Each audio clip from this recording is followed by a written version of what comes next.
샬롬 1984 11번째.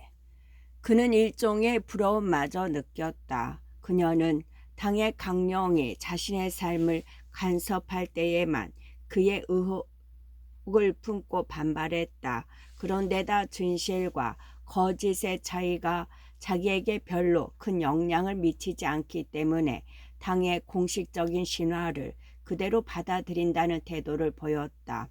예를 들면 이런 식이었다. 그녀는 학교에서 배운 대로 당이 비행기를 발명했다는 선전을 믿고 있었다.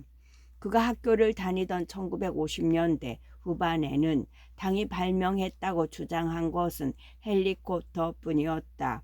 그런데 12년 후 줄리아가 학교에 다닐 때는 비행기가 발명했다고 선전했다. 아마 한 세대 후에는 전기기관까지 발명했다고 큰소리칠 것이다.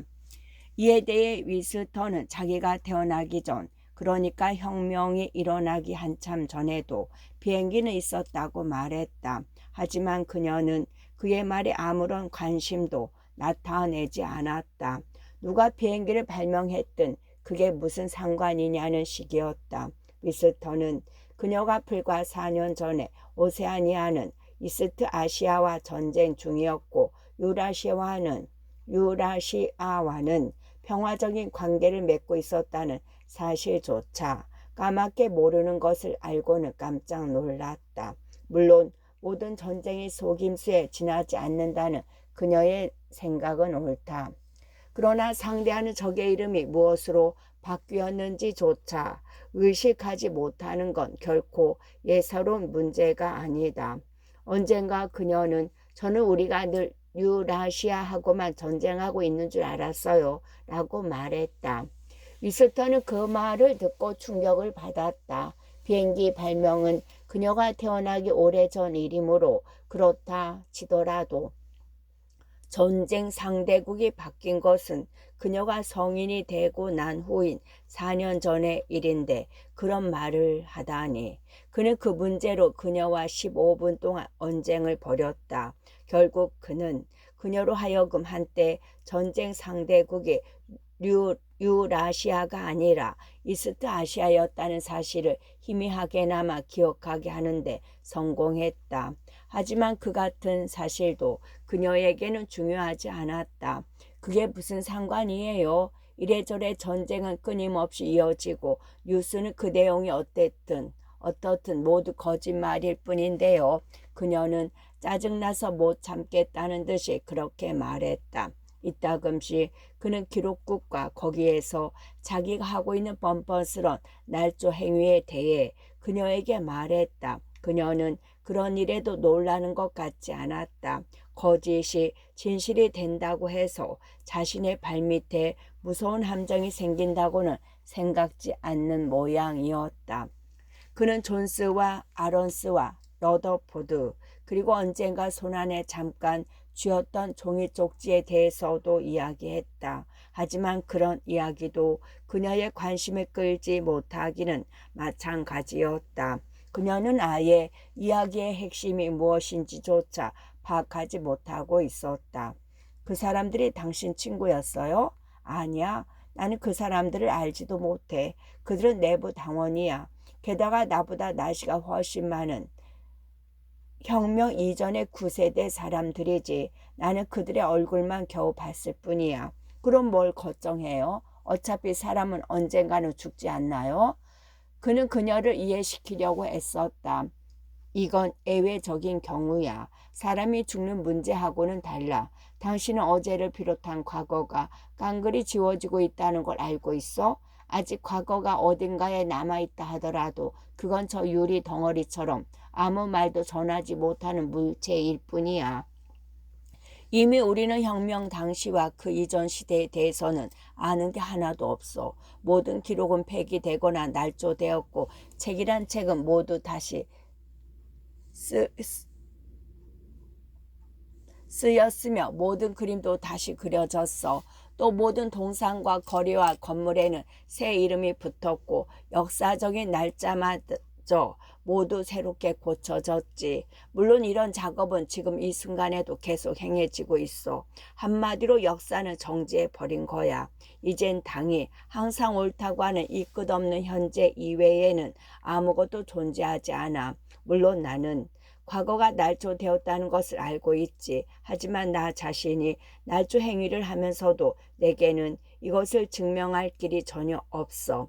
일단 날조되고 나면 그 어떤 증거물도 남아있지 않게 되니까 결국 유일한 증거는 내 기억 속에 남아있을 뿐인데 과연 사람들이 내 기억을 믿어주기나 할까?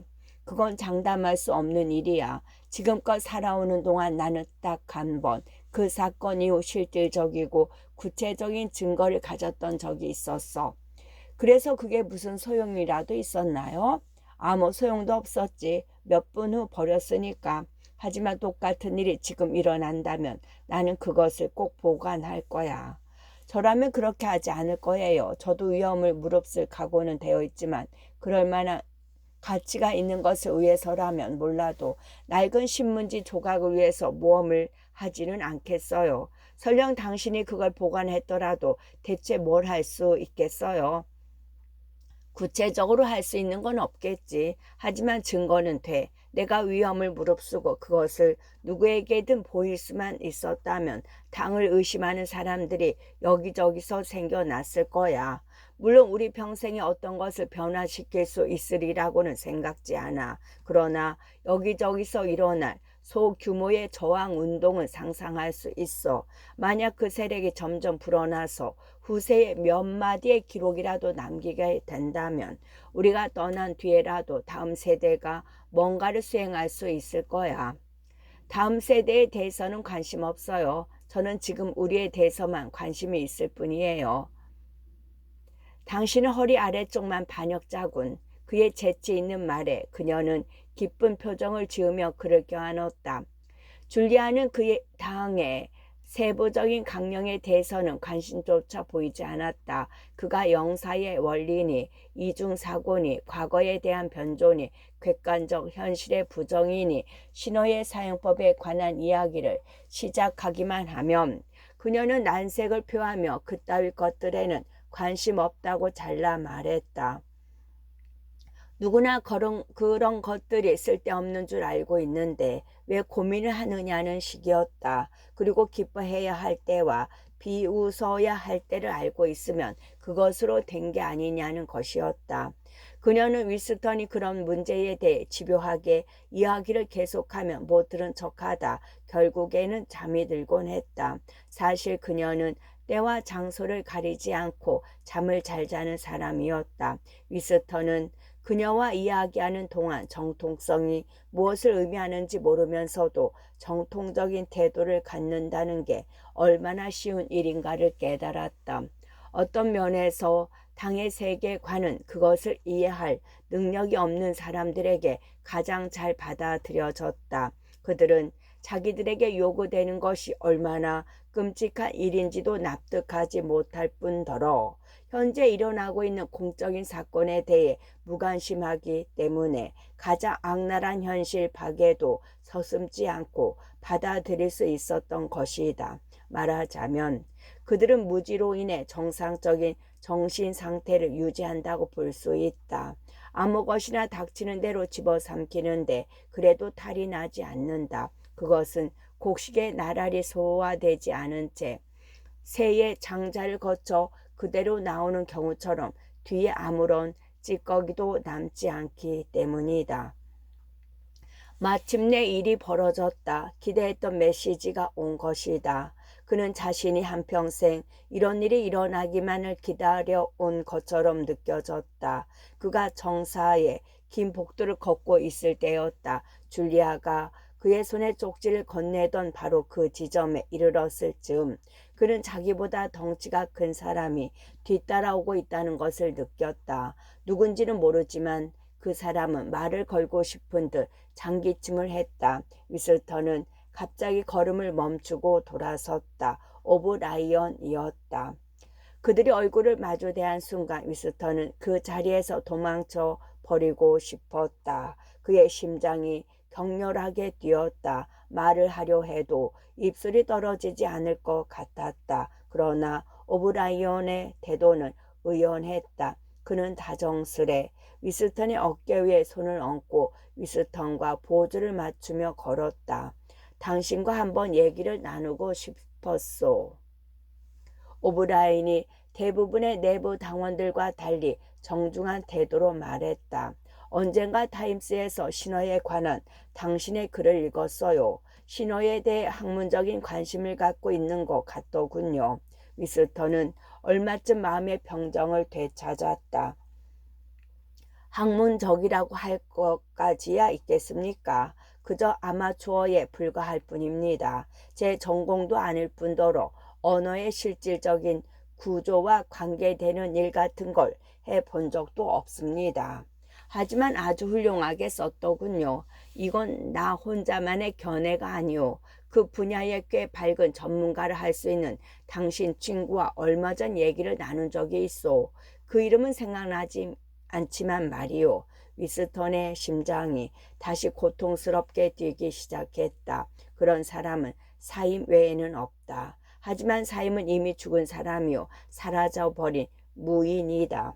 더욱이 그를 아는 채 하는 것은 극히 위험한 일이다. 오브라인의 그 말은 분명히 하나의 신호이거나 암호일 것이다. 어쩌면 함께 가벼운 사상죄를 범함으로써 공범이 되자는 식의 저의를 품고 있을지도 모른다. 그들은 천천히 복도를 따라 걸어갔다. 이윽고 오브라이언이 걸음을 멈췄다. 그는 상대방을 안심시키려는 듯 묘한 친밀감이 어린 태도로 콧잔등의 안경을 고쳐 쓰고는 계속해서 말했다. 당신에게 정작 하고 싶었던 말은 당신이 쓴 기사에서 이미 없어진 낱말을 2개나 찾아냈다는 거요. 아주 최근에 없어진 낱말들이긴 하지만 말이요. 혹시 신호사진 제10판을 본 적 있소? 아니요, 못 봤습니다. 아직 발간되지 않은 걸로 알고 있습니다. 저희 기록국에서는 아직도 제9판을 사용하고 있지요. 제10판은 몇 달 안에는 나오지 못할 거요. 하지만 견본이 몇 권 나왔지요. 마침 내게 그 한 권이 있는데 당신도 보면 흥미를 느낄 거요. 꼭 한번 보고 싶습니다. 위스턴은 오브라이언의 말이 무엇을 의미하는지 금세 알아챘다. 새로운 진전을 보인 것 중에는 작상이 아주 독창적인 게 몇 가지 있어요. 먼저 동사의 수가 눈에 띄게 줄어들었는데 아마 이 점이 당신에게 가장 흥미롭지 않을까 싶소. 가만히 있자. 인편으로 그 사전을 보내드릴까요? 그러면 좋겠는데 나는 뭐든 잘 잊어버린다오. 당신이 아무 때나 편리한 시간에 내 집에 들러서 가져가면 어떻겠소? 잠깐 내 집 주소를 적어드리지요. 그들은 텔레스크린 앞에 서 있었다. 오브라이언은 정신없이 두어 군대에 주머니를 뒤진 뒤에야 가죽 표지의 조그만 수첩과 금빛 만년필을 꺼냈다. 그러고는 텔레스크린 바로 아래에서 볼 테면 보라는 듯 주소를 쓰고 그 종이를 찢어 위스턴에게 건네주었다. 대개 저녁에는 집에 있소. 만일 내가 없다면 하인이 대신 그 사전을 당신에게 줄 거요. 그는 그렇게 말하고 위스턴의 손에 종이 쪽지를 쥐어주고는 그 자리를 떠났다. 이번에는 감출 필요가 없었지만 위스턴은 종이 쪽지에 적힌 주소를 외우고는 몇 시간 뒤 그것을 다른 서류 뭉치와 함께 기억통 속에 넣어버렸다. 그들의 대화는 기껏해야 2분밖에 걸리지 않았다. 그 짧은 순간의 사건이 가질 수 있는 의미는 단 한 가지뿐이었다. 그것은 오브라이언이 위스턴에게 자기 주소를 가르쳐 주기 위해 꾸며낸 방편이었다. 상대방이 직접 물어보기 전에는 자기의 주소를 알려줄 수 없기 때문에 그 같은 방법을 동원했던 것이다. 애당초 주소로 같은 것은 없었다. 오브라이언이 그렇게 말하고자 한 것은 나를 만나고 싶으면 이곳으로 오라였다. 어쩌면 사전 속에 메시지가 숨겨져 있을지도 모른다. 그러나 어쨌든 한 가지 일만은 확실하다. 그가 상상해왔던 음모는 존재하고 그는 이제야 그 음모의 실마리를 잡게 된 것이다. 미스터는 조그만 오브라이언의 부름에 응하기로 마음먹었다.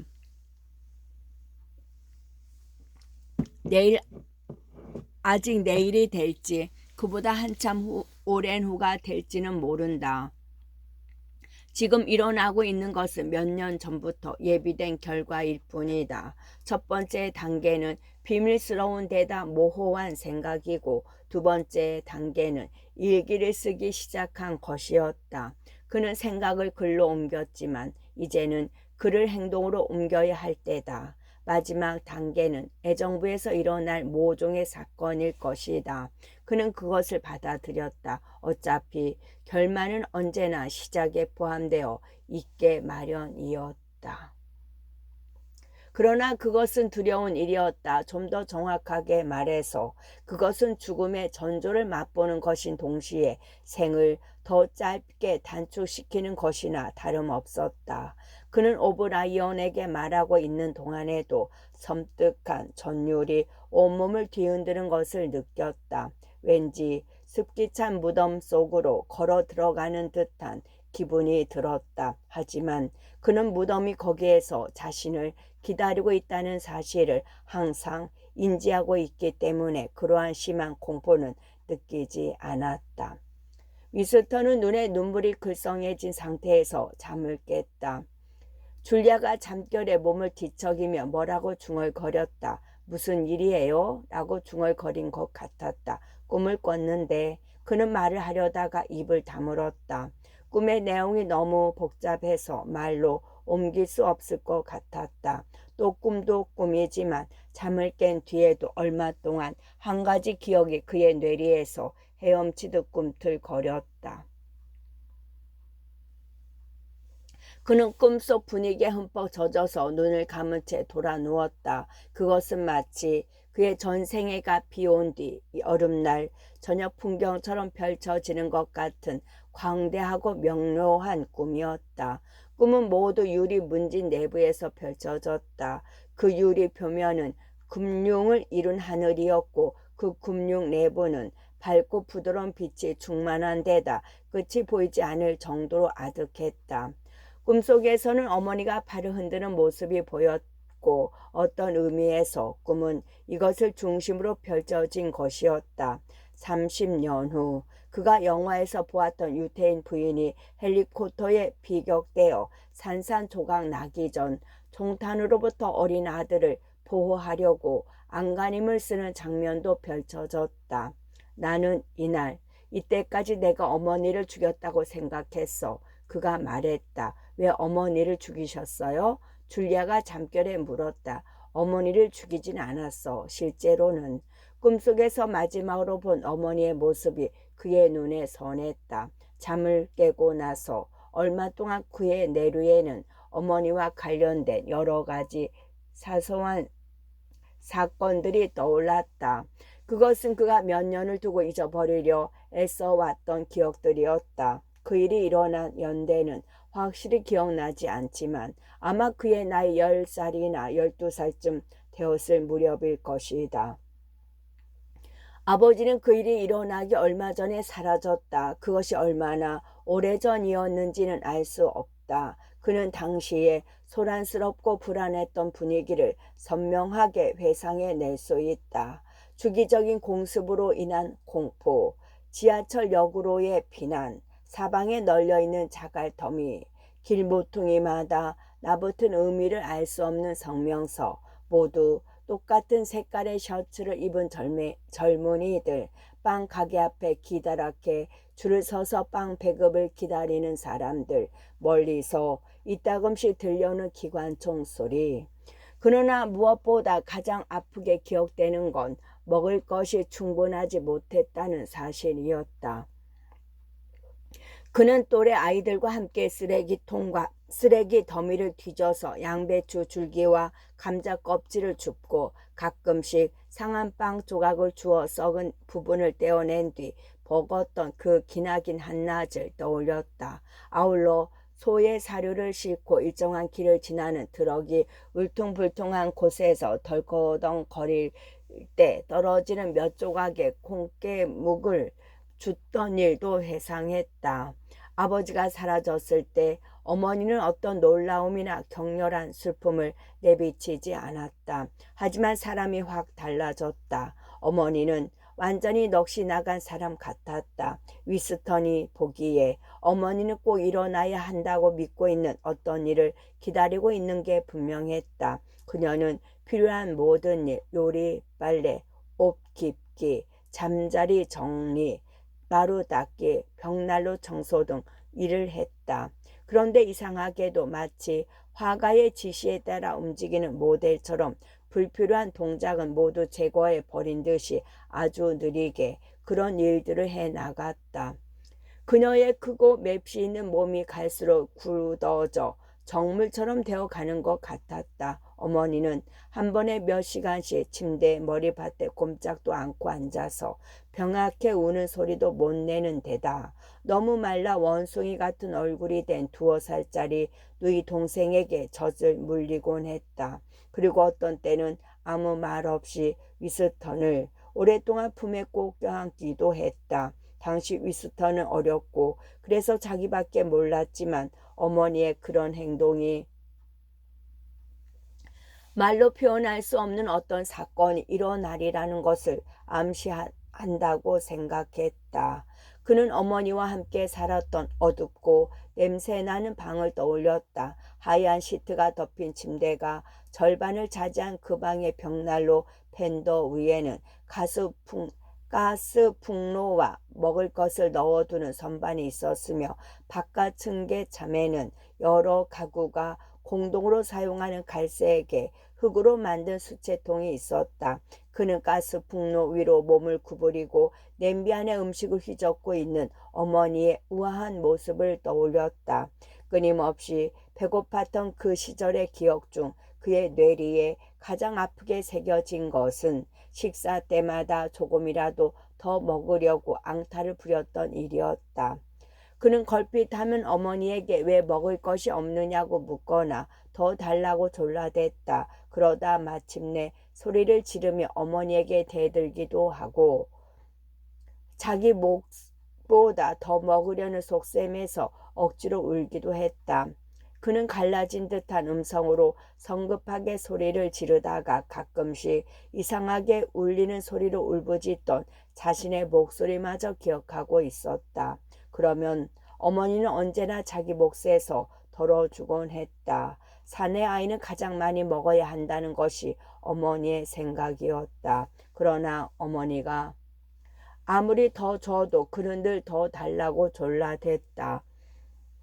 식사 때마다 어머니는 그에게 너무 욕심 부리지 말라고 했고 어린 누이 동생이 아프니까 먹이기라도 해야 할 거 아니냐면서 타일렀지만 소용없는 일이었다. 위스턴은 어머니가 덮어주지 않으면 화가 나서 소리를 지르며 어머니 손에서 냄비와 국자를 빼앗았고 누이 동생의 접시에 조금 담긴 음식까지 강탈해 먹었다. 그는 자신이 어머니와 누이 동생을 굶주리게 하고 있다는 걸 알고 있었다. 그러나 그로서는 어쩔 수 없었다. 그는 자기한테 그렇게 할 권리가 있다고까지 생각했다. 허기질 때마다 뱃속에서 나는 쪼르륵 하는 소리가 그런 생각을 정당화시켜 주었다. 그는 식사 시간 외에도 어머니가 한눈을 팔기만 하면 찬장 안에 있는 보잘것없는 음식들을 잽싸게 훔쳐 먹었다. 어느 날 초콜릿 배급이 있었을 때였다. 그것은 몇 주 만에 아니 몇 달 만에 받는 배급이었다. 그는 그 귀중한 초콜릿 조각을 지금도 분명하게 기억하고 있다. 그날 그의 세 식구 몫으로 2온수짜리 한 조각이 배급되었다.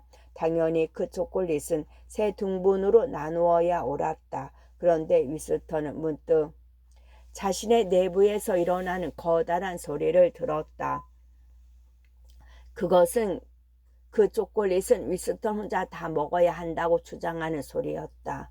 어머니는 그에게 욕심을 부리지 말라고 타일렀다. 몇 시간 동안 소리치고 흐느껴 울고 나무라고 달래고 잔소리를 하는 등 소란이 일었다. 그동안 어린 누이 동생은 새끼 원숭이처럼 두 팔로 어머니의 목에 매달린 채 슬픔이 담긴 커다란 눈으로 어머니 어깨 너머에 오빠를 바라보고 있었다. 결국 어머니는 초콜릿의 4분의 3을 그에게 주고 나머지는 누이 동생에게 주었다. 누이 동생은 초콜릿을 손에 들고도 그것이 무엇인지 모르는지 멍하니 들여다보고만 있었다. 위스터는 잠시 동생을 노려보았다. 그러고는 번개같이 잽싸게 동생의 손에서 초콜릿을 낚아채 문 밖으로 튀었다.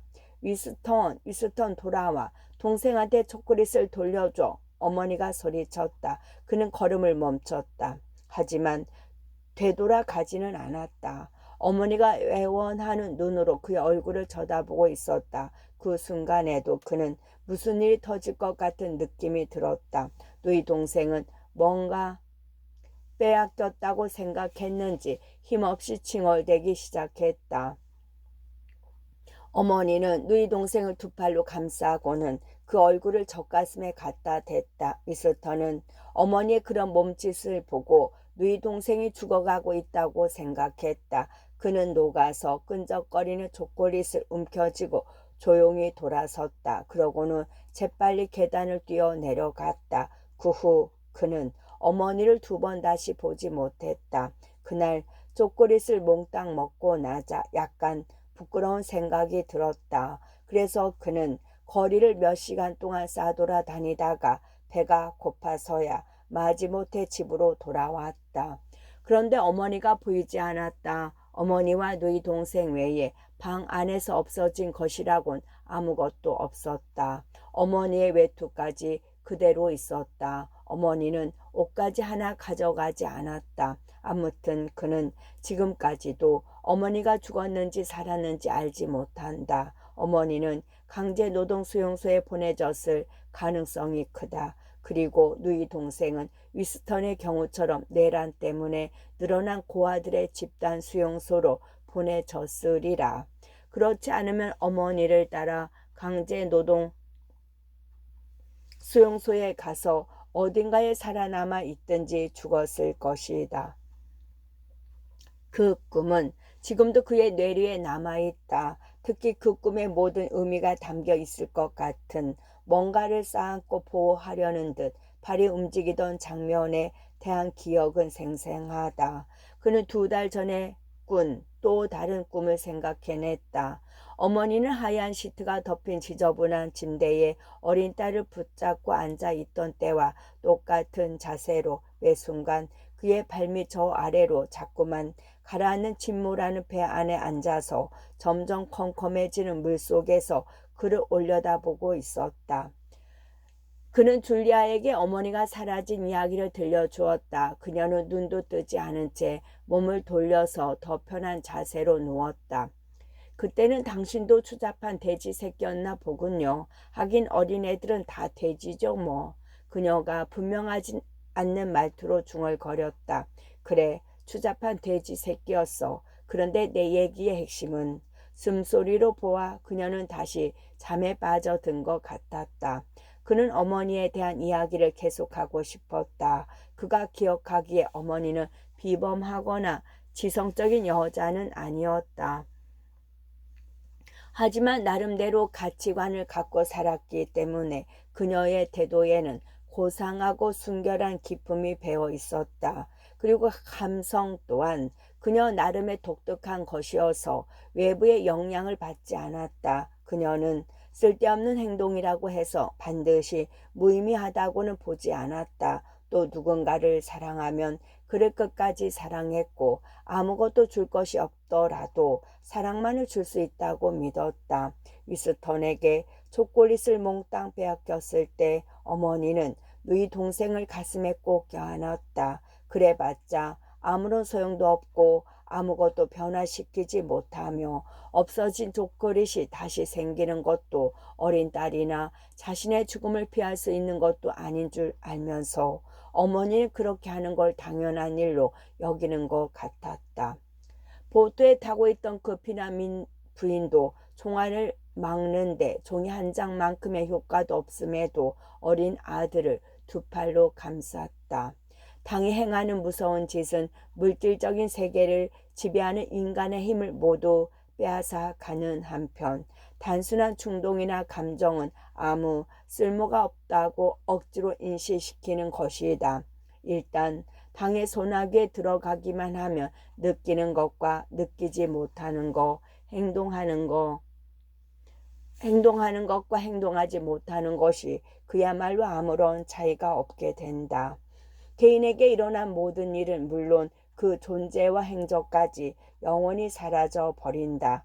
요컨대 역사로부터 깨끗이 지워져 버리는 것이다. 그러나 두 세대 전의 사람들은 역사를 바꾸려 하지 않았고 그래서 이런 일은 그리 중요하지도 않았다. 그들은 개인적인 성실성으로 삶을 살았고 아무도 그것을 문제 삼지 않았다. 중요한 것은 개인적인 인간관계였으며 죽어가는 사람을 포용하고 눈물을 흘리고 한마디 위로의 말을 건네주는 등의 무력한 행위에서도 어떤 가치를 찾을 수 있었다. 문득 노동자들은 아직 이런 상황 속에 살고 있다는 생각이 위스턴의 뇌리를 스쳤다. 그들은 당이나 국가나 이념 따위에 충성을 바치지 않고 그들 자신에게 충실했다.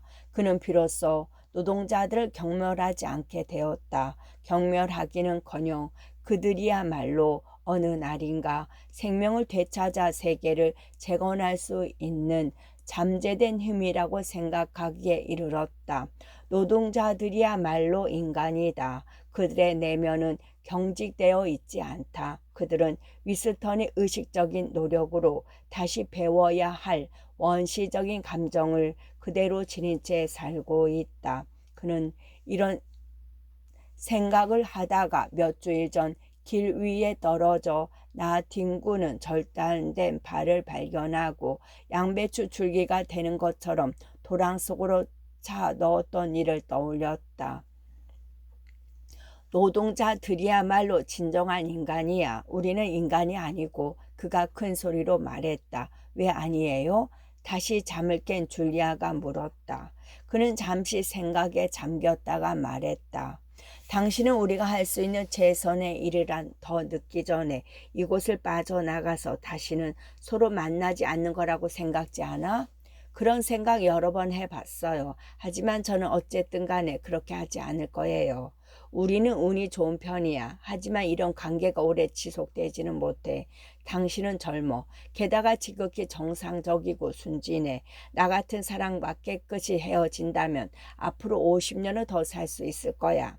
아니에요. 저도 다 생각해 봤어요. 저는 당신이 하는 대로 따라서 할래요. 너무 낙담하지 마세요. 저는 살아남을 자신 있어요. 우리는 6개월쯤 더 같이 지낼 수는 있겠지. 아니, 어쩌면 1년은 그럴 수 있을지 모르겠어. 하지만 결국 우리는 헤어지게 될 거야, 줄리아. 완전히 혼자가 될 때를 생각해 봤어? 그들에게 잡히기만 하면 나나 당신이나 서로를 위해 아무것도, 정말이지 아무것도 할 수 없을 거야. 오히려 해가 되겠지. 내가 자백하게 되면 그들은 당신을 총살할 거야. 설령 자백을 거부한다 하더라도 당신을 총살하기는 마찬가지일 거고 내가 뭘 하든 뭘 말하든 또는 말하지 않든 당신의 처형을 5분도 연기시킬 수 없어.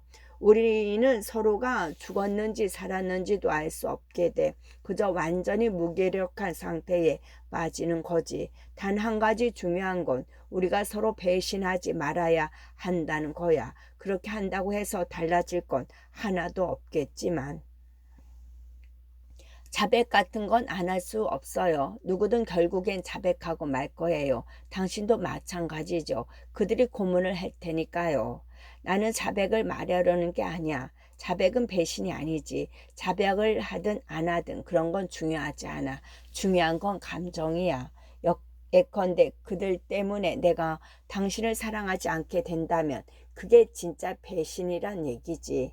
줄리아는 그의 말에 곰곰이 생각하는 표정을 지었다. 그렇게 할 수 없을걸요? 그녀가 단호하게 말했다. 그들이 할 수 없는 일이 한 가지 있어요. 그들은 당신이 무엇이든 말하게끔 할 수는 있지만 믿게는 할 수 없어요. 당신의 속마음까지 지배할 수는 없으니까요. 그래, 당신 말이 맞아. 사람의 속마음까지 지배할 수는 없지. 만약 인간으로서 살아가는 게 가치 있는 일이라고 확신할 수 있다면 비록 대단한 성과를 얻지는 못하더라도 그들을 패배시키는 셈은 되는 거야. 위스턴의 얼굴에 생기가 감돌았다. 그는 잠들지 않고 언제나 귀를 곤두세우고 있는 텔레스크린을 생각했다. 그들은 밤낮으로 사람들을 감시하지만 정신을 똑바로 차리고 있는 한 그들을 얼마든지 따돌릴 수 있을 것이다. 그들이 아무리 영리하다고 할지라도 다른 사람의 생각까지 알아낼 수는 없다. 그들의 손아귀에 걸려들면 조금은 사정이 다르겠지만 애정부 안에서 무슨 일이 일어나는지는 아무도 모른다. 그러나 어느 정도 추측은 할 수 있다. 그들은 고문, 마취제, 신경 반응을 측량하는 정밀기계, 수면장애, 고도, 끈질긴 신문 등으로 녹초가 되도록 괴롭힐 것이고 그러면 사람들은 결국 사실을 털어놓게 될 것이다. 그들은 신문으로 비밀을 알아낼 수 있고 고문으로 사람들의 마음속에 들어있는 것을 끄집어낼 수 있다. 그런데 단순히 살아남는 게 아니라 인간으로서 사는 게 목적이라면 궁극적으로 무엇이 어떻게 달라진단 말인가? 사람들이 그들을 자신들과 똑같게 개조시킬 수 없듯 그들 또한 사람들의 감정을 변화시킬 수 없다. 설령 그들이 사람들의 말과 행동과 생각을 하나하나 적나라하게 파헤친다 하더라도 인간의 속마음까지 공략할 수는 없을 것이다. 왜냐하면 인간의 속마음은 자신이나 다른 사람이 어떻게 할 수 없는 신비로움 그 자체이기 때문이다. 그들은 왔다. 마침내 오고야 말았다. 그들이 서 있는 기다란 방 안에는 은은한 불빛이 감돌았다. 텔레스크린이 속삭이듯 희미한 소리를 냈다. 짙푸른 카펫의 감촉이 부드러웠다. 마치 벨벳을 밟는 듯한 느낌이었다. 방 저쪽 끝에는 오브라이언이 양쪽에 서류 더미를 쌓아놓고 초록색 갓이 달린 램프의 불빛을 받으며 책상 앞에 앉아 있었다. 위스턴과 줄리아가 하인의 안내를 받고 들어왔는데도 그는 짐짓 못 본 척했다. 위스턴은 가슴이 너무 뛰어 말을 제대로 할 수 없을 것 같았다. 그가 생각할 수 있는 말은 고작 우리는 왔다라는 것뿐이었다. 어쩌면 여기에 왔다는 것 자체가 경솔한 행동일지도 모른다. 더구나 둘이 함께 왔다는 것은 어리석은 짓일 것이다. 비록 서로 다른 길로 와서 오브라인의 집 문 앞에서 만나기는 했지만 말이다. 아무튼 혼신의 노력을 기울인 끝에 도착한 곳이었다. 내부 당원의 숙소를 구경하는 것은 물론 그들의 거주 지역에 발을 들여놓는 것 자체가 극히 드문 경우였다. 으리으리한 저택의 위압적인 분위기, 호화롭고 풍족한 세간들, 군침을 도는 음식 냄새와 질 좋은 담배향, 조용하면서도 빠른 속도로 오르내리는 엘리베이터, 분주하게 움직이는 흰 제복의 하인들, 이 모든 것이 두 사람의 기를 죽였다.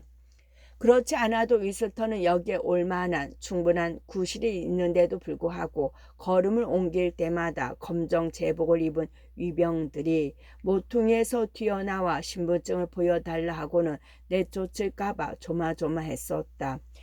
그런데 오브라이언의 하인이 주저없이 그들을 저택 안으로 안내했다. 그 하인은 체구가 작고 머리카락이 검은 남자로 흰 재킷을 입고 있었는데 다이아몬드형의 얼굴에 중국인처럼 표정이 전혀 없었다. 하인이 그들을 인도한 복도에는 부드러운 카펫이 깔려 있었고 크림색 벽지와 흰 벽은 더할 나위 없이 깨끗했다. 그런 것들을 보니 한층 더 주눅이 들었다. 위스턴은 그때까지 사람의 손때가 묻지 않은 벽을 본 적이 없었다. 오브라이언은 손가락 사이에 종이 한 장을 끼워 들고서 열심히 들여다보고 있는 것 같았다. 콧날만 겨우 보일 정도로 앞으로 깊숙이 숙여진 그의 얼굴은 단호하면서도 지성적인 인상을 풍겼다. 그는 대략 20초가량 꼼짝도 않고 앉아 있다가 구슬 기록기를 앞으로 잡아당겨서 진리부 내에서만 사용하는 혼성 특수 용지로 된 메시지를 낭독하기 시작했다. 항목 1 쉼표 5 쉼표 7 완결승인 마침표 항목 6에 포함된 제안은 극히 불합리 사상죄에 가까움 취소 마침표 기계류 총경비 합산 경적서 입수 전체 건설공사 중단 마침표 이상 메시지 끝. 그는 천천히 의자에서 일어나 소리 없이 카페 위를 걸어 그들에게 다가왔다. 신호로 이야기할 때의 사무적인 분위기는 다소 누그러졌지만 마치 방해를 받아 불쾌한 듯 그의 표정은 여느 때보다 굳어 있었다. 위스턴은 아까 느꼈던 공포에 다시 사로잡히는 것 같아서 몹시 당황했다. 아무리 생각해도 여기에 온 것이 어리석은지 같았다. 대체 무슨 근거로 오브라이언을 정치적 공모자라고 생각했던가. 단지 한번 시선을 마주친 것과 한마디의 애매한 말을 들은 것뿐이었다. 그런 것을 제외하면 꿈을 근거로 한 그 자신의 은밀한 상상에 지나지 않았다. 이제는 사전을 빌리러 왔다는 구실을 대고 물러날 수도 없게 되었다. 왜냐하면 줄리아가 여기에 나타난 것에 대해서 뭐라고 설명할 수가 없기 때문이었다. 텔레스크린 앞을 지나가던 오브라이언이 불현듯 무언가 생각난 모양이었다. 그가 걸음을 멈추고 옆으로 돌아서더니 벽에 붙은 스위치를 눌렀다. 찰칵 하는 소리가 들림과 동시에 텔레스크린에서 흘러나오는 소리가 그쳤다.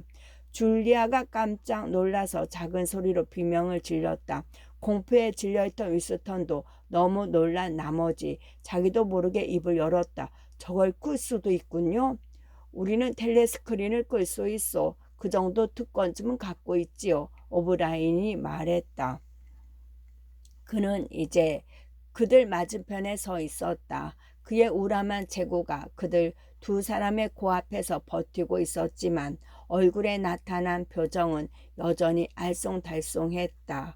그는 위스턴이 먼저 말을 꺼내기를 엄숙하게 기다리고 있었다. 대체 무슨 말을 기대하는 걸까? 지금도 그는 바쁜 사람을 왜 방해하느냐고 추궁하는 것 같았다. 아무도 입을 열지 않았다. 텔레스크린이 꺼진 뒤 방안은 쥐죽은 듯 조용해서 뭐라고 설명할 수가 없기 때문이었다. 텔레스크린 앞을 지나가 조용했다. 몇 초밖에 지나지 않았는데도 많은 시간이 흐른 것 같았다. 위스턴은 난처해져서 오브라인의 얼굴만 쳐다보았다. 갑자기 그 침울한 얼굴이 미소를 지으려는 듯 약간 일그러졌다. 그가 특유의 몸짓으로 콧잔등에 걸쳐있는 안경을 매만지며 물었다. 내가 먼저 말할까요? 아니면 당신이 먼저 말하겠소?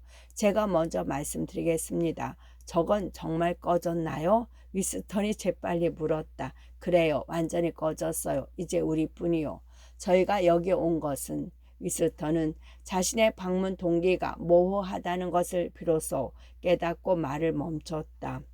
사실 그는 자신이 오브라이언에게 어떤 도움을 기대해야 할지 몰랐기 때문에 찾아온 이유를 말하기가 쉽지 않았다. 그는 자신의 이야기가 애매하고 핑계처럼 들리리라고 생각하면서 말을 계속했다. 저희는 당을 전복시키려는 모종의 비밀단체와 음모가 있다는 걸 알고 있습니다. 더욱이 당신이 거기에 가담해서 일하고 있다고 믿고 있습니다. 저희도 거기에 가담해서 일하고 싶습니다. 저희는 당의 적입니다. 영사의 강령을 믿지 않습니다. 사상범입니다. 게다가 간통자이기도 합니다. 저는 저희 운명을 당신에게 맡기고 싶습니다. 그래서 감히 이런 말씀을 드리는 겁니다. 만약 당신이 저에게 뭔가 다른 방식으로 죄를 범하라고 한다면 기꺼이 응할 각오가 되어 있습니다.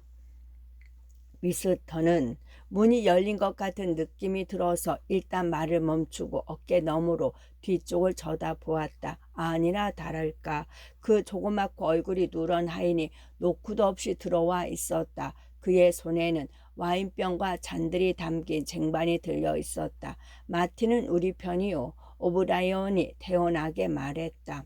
마틴, 마실 것을 이리 가져와서 원형 탁자에 놓게. 의자는 충분한가? 우리 앉아서 평안히 이야기하세. 마틴, 어서 자네 의자를 가져오게. 일은 하나의 사업이네. 이제부터 약 10분 동안은 자네도 하인이 아니니까 그리 알게나. 마틴도 편안한 자세로 앉았다. 그러나 그는 여전히 하인의 태도를 잃지 않았으며 오히려 그런 것을 특권으로 여기는지 시종 같은 인상을 풍겼다. 위스턴은 곁눈질로 그를 살펴보았다. 끝.